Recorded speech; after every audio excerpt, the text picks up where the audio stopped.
What I won't eat is muddy duck. What? The fuck is that? I just saw this shit on the Food Network, and they was doing a competition. First chef or something chef. Before you get to Iron Chef, it's a show that they compete against to get to Iron Chef. Top Chef, right? America's Top Chef. Chef. Yeah. So one of the judges now on Iron Chef is actually from East Kentwood in Grand Rapids. Okay. Chef, Chinese model chick. You know what I'm saying? Yeah, it's my homie. Yeah. Oh, you went to school with her? Mm-hmm. Wow, that's great. So like, she's beautiful too. But they had to make muddy duck, and I thought it was a duck that you just got out the mud. Like, damn, duck is dead in the mud. Like, what is muddy duck? And it's this big, long, girthy. Oh no, you're not talking about muddy duck. You're talking about gooey duck. Gooey duck. Gooey duck. Yeah. You tasted it? Hell no, but I know exactly what you're talking about though, because I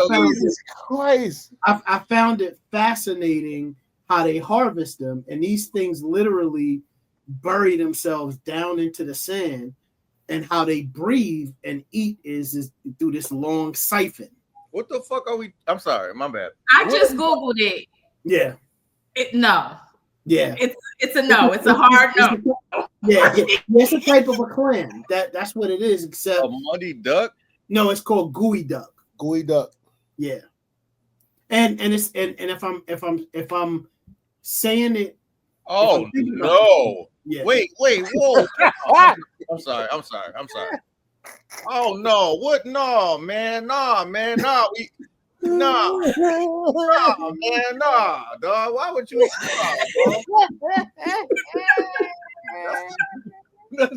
Why you gotta? You always gotta take. Oh no!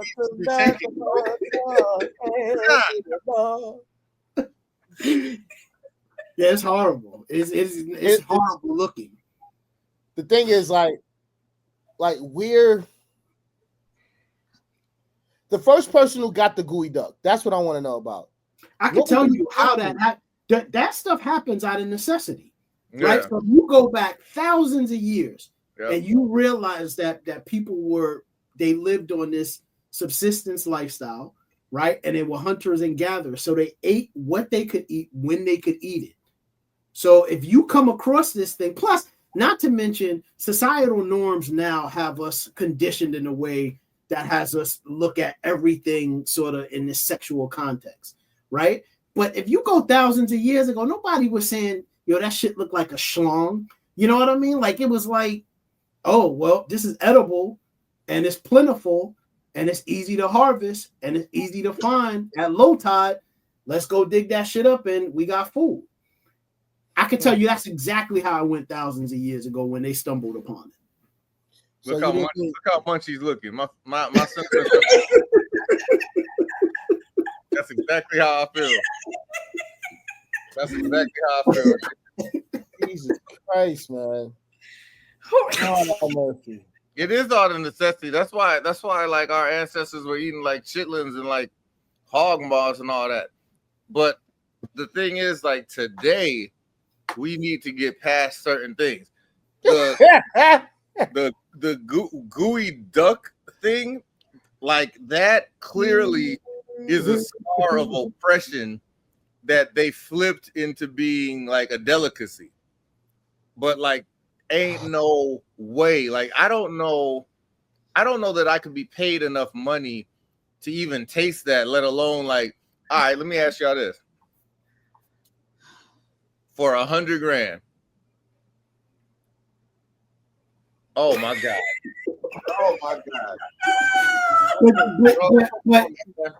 But yo, check this out. Here's the crazy thing about this shit, right? And this is how this thing. Let me know when it's off. This is how this thing here, right? Like, this is the ironic thing about this. In order for you to eat this thing, you have to peel the foreskin off of it. Oh my.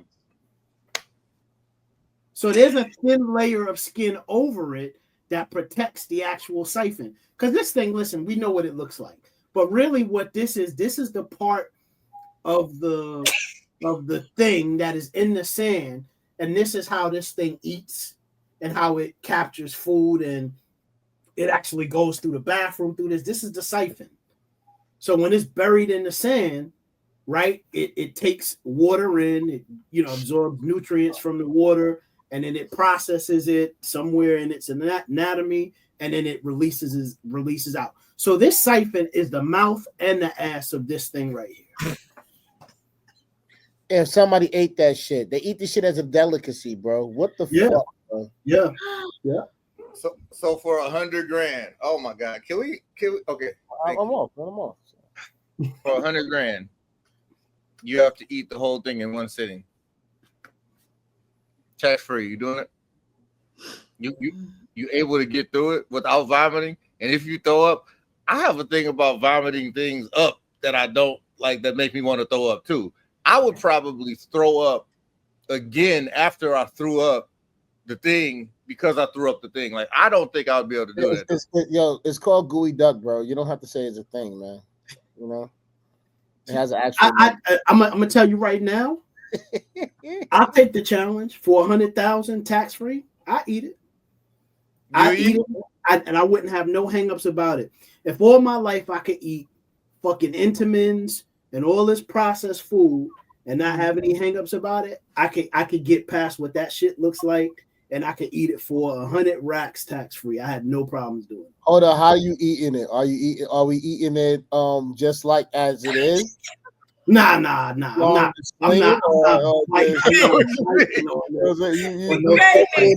cheek and shit. Like, that's what we doing, bro. That's what I'm not doing that. The shit would have to be that. It would have to be processed. And the thing is that for our own, you can't.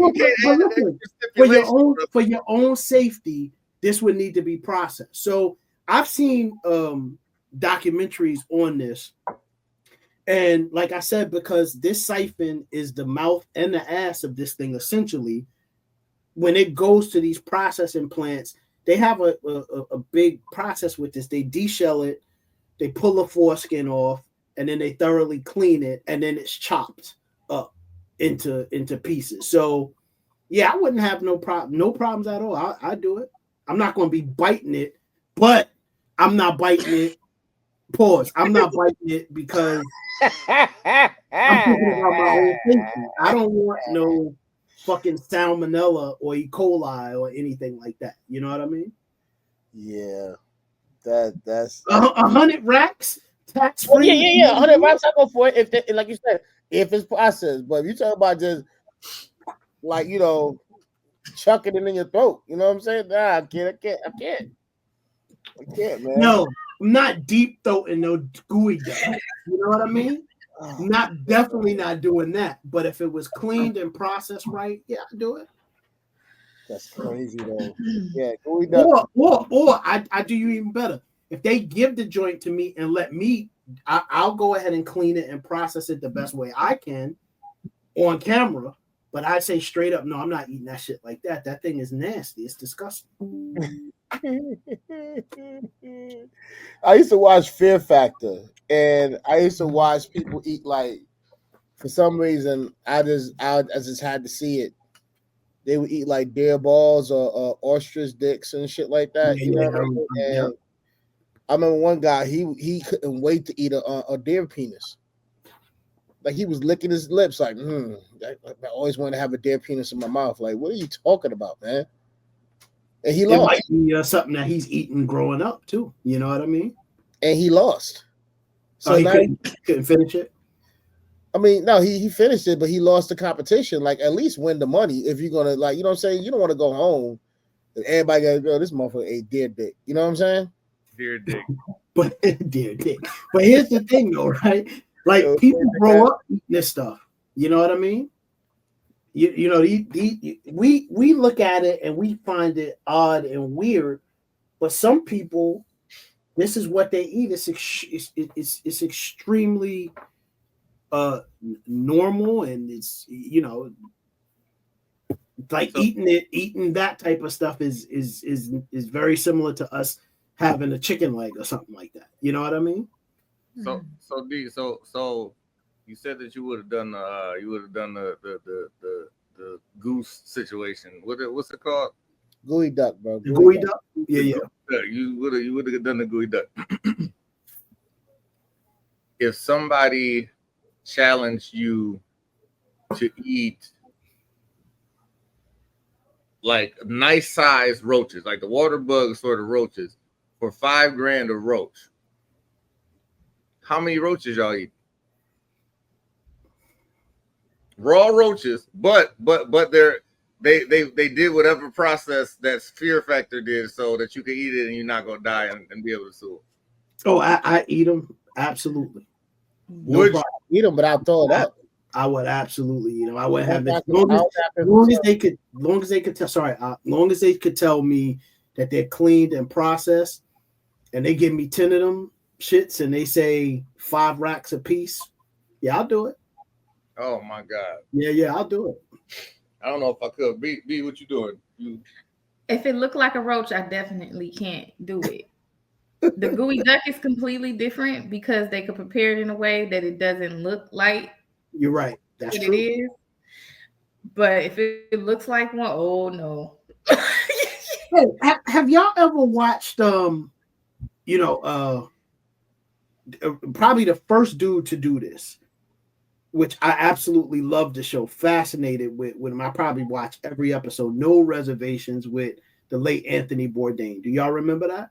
Yeah, okay. Man. Mm-hmm. So Anthony Bourdain was probably the first one to be this adventurous eater where he would go all around the world and he would eat these quote unquote weird cuisines that were normal based on where he was, but it according to the Western world was just really just weird and obscure, and it's like, ugh, how could you eat that? And then Andrew Zimmern would come with his show, Bizarre Foods. Y'all ever watch that? Mm-hmm. Yeah. So he would come with, and he turned it up a notch, and he really got into the nitty gritty of how people and cultures in other parts of the world, it was extremely normal for them to eat bugs because that's all they had, and it was a high source of protein. So, roaches, crickets, all these type of things that we discard and we step on and we spray, because that's how we get rid of them here and we exterminate for. These are their major, easily accessible forms of protein in other parts of the country. I mean, not country, other parts of the world. So I wouldn't say that it would become a normal thing for me. And if I do it one time, I'm automatically switching my diet to eating crickets and roaches and shit. But yeah, if you're paying me to do it, yeah. And I could probably even argue that I've eaten eaten worse with less caloric, value in my lifetime. You know what I mean? So yeah, I'd do it. I'd absolutely do it. I'll eat a cricket. Yeah. Fried though. It gotta be fried though. I'm not eating I'll eat a cricket and a scorpion fried. You know what I'm saying? Neither. The wildest shit I had was a beef heart. They got this restaurant in Grand Rapids called Rome, and they have all these eclectic different types. Rome, R-O-M-E? R-O-A-M. Oh, okay. Or Roam, whatever it is. But they got all these different foods from all across the world, and you could try it out. So I had octopus for the first time, which is cool. They had tentacles and everything like that. I was like, cool, that was cool. Freaking Lisa out and everything like that. You know what I'm saying? And they had beef hearts, and which was different. You said it's R-O-A-M-E? R-O-A-M. Oh, okay. Rome by Sanchez. Sanchez, yeah, Sanchez. Sanchez, okay. Mm-hmm. Yeah, so